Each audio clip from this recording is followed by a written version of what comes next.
రెండవది స్ఫటికలింగం నిర్గుణ స్వరూపం. స్ఫటికలింగం దగ్గరికి వెళ్ళి కూర్చుని దానికి జరుగుతున్నటువంటి అర్చన చూసినా, దానికి జరుగుతున్న అభిషేకం చూసినా అసలు పరబ్రహ్మము యొక్క స్వరూపము అవగతమవుతుంది అన్నారు.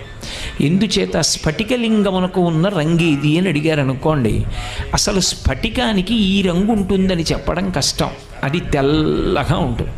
శాంతం పద్మాసనస్థం శశిధర మకుటం పంచవక్త్రం త్రినేత్రం అంటూ పరమశివుడు ఎలా ఉంటాడు అని వర్ణిస్తే స్ఫటికమణినిభం పార్వతీశం నమామి. స్ఫటికమణినిభం, స్ఫటికం ఎలా ఉంటుందో అంత తెల్లగా ఉంటాడు.